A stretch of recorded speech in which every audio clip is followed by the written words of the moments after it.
Assalamu alaikum students, welcome back.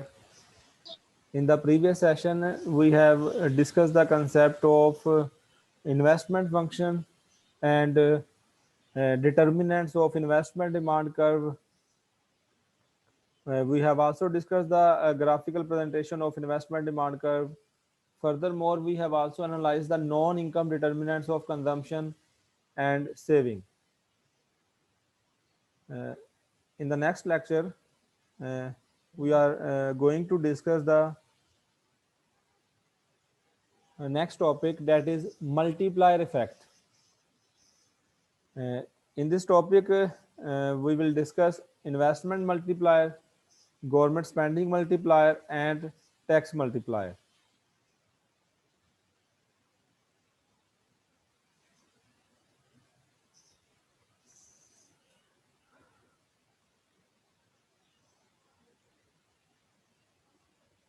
A final basic relationship that requires discussion is the relationship between changes in spending and changes in real GDP.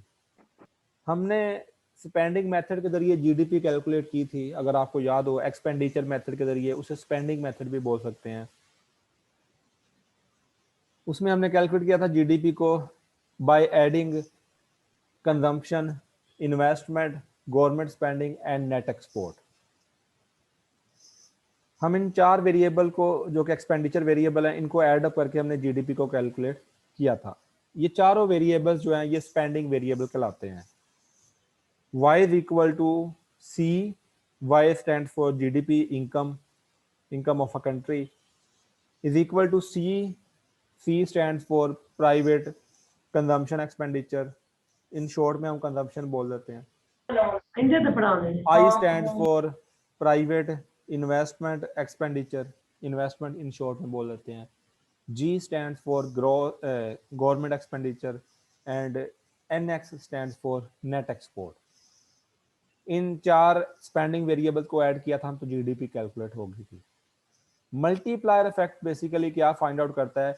ये basically relationship देखता है between changes in spending variable and changes in real GDP, कि आपका spending variable change होने से आपकी real GDP में कितना चेंज आता है। एक्चुअली मल्टीप्लायर का कंसेप्ट ये है कि जिस रेशियो से हमारी कंजम्पशन या इन्वेस्टमेंट वगैरह चेंज होती है, वो ऑब्वियसली एंडोजनस वेरिएबल है, उसी रेट से जो है वो आपकी इनकम चेंज नहीं होती, बल्कि उसका इनकम पे कई गुना ज्यादा इफेक्ट है।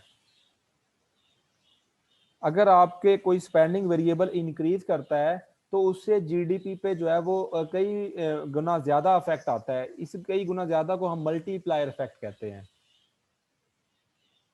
इसको क्या कहते हैं? Multiplier effect. There is a direct relationship between these two aggregates. First one is changes in spending and second one is changes in real GDP. More spending results in a higher GDP, less spending results in a lower GDP. और इसी तरह अगर इन spending variable में कमी आती है तो GDP में भी कई गुना ज्यादा कमी आ जाती है। तो कितने गुना ज्यादा कमी आती है? It will be measured by the multiplier. The multiplier determines how much larger that change will be. It is the ratio of change in real GDP to the initial change in spending.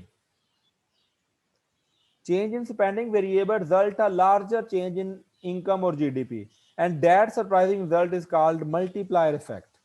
कि किसी भी spending variable के, जो मैंने बोले हैं, सी है या आई है या जी है या नेक्स्ट, स्पेंडिंग वेरिएबल के चेंज होने से जीडीपी में जितना चेंज आता है, it will be measured by the multiplier.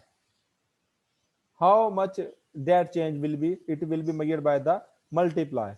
So you can say that multiplier is the ratio of change in real GDP to the change in to the change in spending variable. Multiplier is equal to change in real GDP divided by initial change in spending. Spending कोई भी हो सकती है, ठीक है, वो आगे हम देखते हैं, डिफरेंट नेम्स देंगे हम उन्हें। तो स्पेंडिंग वेरिएबल के चेंज होने से रियल जीडीपी में कितना चेंज आया है निकल आएगा, वो कहलाएगा मल्टीप्लाई। ये नीचे जो है उसी फार्मूले को हमने शफल किया हुआ है, वो आप कर सकते हैं। ऑब्वियसली किसी दो की वैल्यूज मौजूद हो तो तीसरे की आप फाइंड आउट कर सकते हैं। Change in real GDP is equal to multiply by initial change in spending. इसको इधर ले गए हम। पहला मल्टीप्लायर है उसे कहते हैं इन्वेस्टमेंट मल्टीप्लायर, जिनका ज्यादा इफेक्ट होता है बेसिकली वही ज्यादा रीड आउट किए जाते हैं। कंजम्पशन का एज सच कोई इतना ज्यादा कंजम्पशन का इफेक्ट होता है, लेकिन उसके लिए मल्टीप्लायर का कंसेप्ट नहीं है कि कितने गुना ज्यादा इफेक्ट होगा। इन्वेस्टमेंट का, गवर्नमेंट स्पेंडिंग का, नेट एक्सपोर्ट का, इनका जो है वो ज्यादा इफेक्ट होता है जीडीपी पे। How investment multiplier is the ratio of change in real GDP to the change in spending। Basically investment multiplier ये मेजर करता है कि इन्वेस्टमेंट के चेंज होने से रियल जीडीपी में कितना चेंज आता है, या इन्वेस्टमेंट में इजाफा होने से रियल जीडीपी में कितना ज्यादा इजाफा होता है, या इन्वेस्टमेंट में कमी आने से रियल जीडीपी में कितने गुना ज्यादा कमी आती है। It will be measured by the investment multiplier. So investment multiplier is equal to change in real GDP divided by change in investment। Change in real GDP को हम लिख रहे हैं डेल्टा वाई से, और चेंज इन इन्वेस्टमेंट को लिख रहे हैं डेल्टा आई से। Investment multiplier is equal to change in real GDP divided by change in investment, delta Y over delta I. इस तरीके से जो है हम इसको मेजर कर सकते हैं। क्या मेजर करता है, दोबारा बता रहा हूं कि इन्वेस्टमेंट के चेंज होने से आपकी रियल जीडीपी में कितना चेंज आता है, कितने टाइम चेंज आता है। It will be measured by the investment multiplier. इसके दो फार्मूला आपके सामने मेंशन है, एक तो ये है, उसके अलावा दूसरा फार्मूला है कि I is equal to 1/1 minus MPC, 1/1 minus MPC. This MPC marginal propensity to consume, you have already studied. MPC क्या है, मार्जिनल प्रोपेंसिटी टू कंज्यूम। अगर आप कंजम्पशन फंक्शन को याद करें, कंजम्पशन के कंपोनेंट को याद करें, उसमें था इक्वेशन थी, general equation, C is equal to C not plus small C Y. और उस स्मॉल सी को मैंने कहा था कि ये स्मॉल सी जो है ये एमपीसी है, और उसके अलावा एमपीसी को हमने डिफाइन भी किया था, एग्जांपल भी पढ़ी थी, ये वही एमपीसी है। तो ये इसका दूसरा फार्मूला है 1/1 माइनस एमपीसी। आप शायद मैथमेटिकल इकोनॉमिक्स पढ़ रहे हो, तो मैथमेटिकल इकोनॉमिक्स शायद आगे वाले सेमेस्टर में उसमें इसको मैथमेटिकली डिराइव भी करते हैं हम, कि किस तरीके से इसको हम ये फार्मूला जो है वो डिराइव होता है इसकी मदद से। यहाँ पे आपने जस्ट फार्मूला याद कर लेना है, 1/1 माइनस एमपीसी, ये भी फार्मूला है। और दूसरा क्या है, delta Y over delta I, change in real GDP divided by change in investment. ये एमपीसी की जो वैल्यू है, as you know MPC plus MPS is equal to 1, तो MPS is equal to 1 minus MPC. तो इसको ऐसे भी लिख सकते हैं, 1/एमपीएस भी लिख सकते हैं, because MPS is equal to 1 minus MPC. तो इसको ऐसे भी लिखा जा सकता है। Another one is government spending multiplier. अब उसको आप देखते हुए यहाँ पे अंदाजा लगा सकते हैं कि गवर्नमेंट स्पेंडिंग मल्टीप्लायर क्या होगा। Government spending multiplier basically measure करता है कि गवर्नमेंट स्पेंडिंग के चेंज होने से आपकी रियल जीडीपी में कितना चेंज आता है। It will be measured by the government spending multiplier, कि आपकी गवर्नमेंट स्पेंडिंग जी वेरिएबल चेंज होने से आपकी रियल जीडीपी में कितना चेंज आता है। It would be measured by the government spending multiplier. So government spending multiplier is equal to change in real GDP divided by initial change in government spending, delta Y over delta G. सो ये आप इसका दूसरा formula है वो same है, 1/1 minus MPC, जो previous जो इन्वेस्टमेंट मल्टीप्लायर का है वही इसका फार्मूला दूसरे वाला, 1/1 minus MPC. Next one is tax multiplier. Tax multiplier basically ये मेजर करता है कि टैक्सेस के चेंज होने से आपकी रियल जीडीपी में कितना चेंज आता है। Tax multiplier is the ratio of change in real GDP to the change in taxes. So you can say that tax multiplier is equal to change in real GDP divided by initial change in taxes, delta y over delta t। क्या major करेगा कि taxes में change आने से आपकी GDP में कितना change आता है। It would be measured by the tax multiplier. और इसका जो दूसरा फार्मूला है वो है minus MPC over 1 minus MPC. ये याद करना अपने, वैसे इसकी डेरिवेशन है वो आपके सिलेबस में नहीं है, आप जब एडवांस कोर्सेज पढ़ेंगे या मैथमेटिकल इकोनॉमिक्स पढ़ेंगे उसमें आ जाएंगी। Minus MPC over 1 minus MPC, ये इसका दूसरा फार्मूला है, इसकी वैल्यू माइनस में आएगी। ये आपके सामने एक असाइनमेंट क्वेश्चन है, what will be the multiplier when MPS is 0, 0.4, 0.6 and 1। And what will be when the MPC is 1, 0.9, 0.67, 0.50 and 0?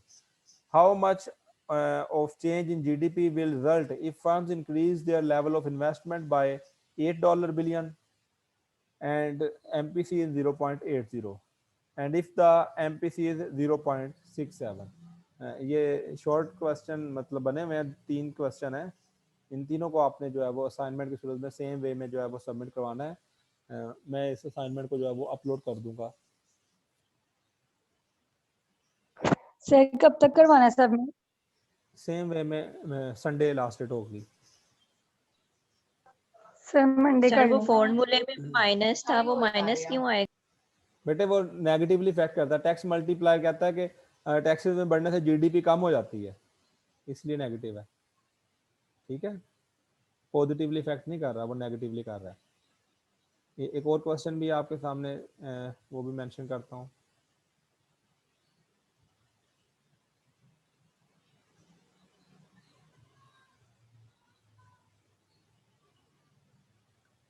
ये आपके सामने इक्वेशन दी गई है, C is equal to 40 plus 0.8y। Also suppose that income is 400। पहला question है the marginal propensity to consume find out करें। MPC, MPC बताएंगे क्या है? ये 0.8 जो है ये एमपीसी है। मार्जिनल प्रोपेंसिटी टू सेव क्या है? 0.2। मैं जुबानी बता रहा fori, 0.2 obviously. The level of consumption क्या होगा? कंजम्पशन फाइंड आउट कर ले, वाई की वैल्यू प्लग करेंगे, कंजम्पशन आ जाएगी। एवरेज प्रोपेंसिटी टू कंज्यूम क्या होगा? एवरेज पर एपीसी बताएं। Average propensity to consume, APC is equal to C over Y, formula उसका C over Y. The level of saving, saving कैसे फाइंड आउट करेंगे? Saving is equal to income minus consumption. The average propensity to save, APS is equal to S over Y. मैंने सारा solve कर दिया, आपको बता दिया। ऐसे करेंगे, इसे बहुत सिंपल है। सर सेविंग का क्या बताया आपने? आप पीछे देख लीजिएगा। Income minus consumption. सर दूसरी दफा भी बता दें। Income minus consumption. देखे ना, इनकम आपकी दो चीजों पे, सी प्लस एस, तो सी एस के लिए सोल्व कर लेंगे तो वाई माइनस सी, वाई माइनस सी करेंगे तो सेविंग आ जाएगा। यहाँ तक कर लीजिएगा। सोर्स आपके सामने मेंशन है, basic macroeconomic relationship, chapter 27, book of economics by McConnell, Brue and Flynn. Excuse me sir. जी जी सर ये जो हमने असाइनमेंट सबमिट करवा दी है, आप उसको एक दफा बता दें ओपन करके किसी एक बच्चे की सही ठीक है कि नहीं, मैं चेक करूंगा ताकि तो हमें बता दूंगा बेटा। हाँ चेक करूंगा ना तो मैं आपको फिर जो सही सेंड कर दूंगा एक। जी मैंने सर चेक ठीक नहीं है। किया जी। जी ठीक है सर ज्यादा मार्क्स ना काटिएगा। जी, ठीक है, जी आप खुद ही चेक कर लीजिएगा। चलें, नो सर। यहाँ तक आप कर लीजिएगा। इंशाल्लाह फर्दर जो है वो नेक्स्ट वीक में देखेंगे। जी सर ठीक है। ओके स्टूडेंट्स, अल्लाह हाफिज़।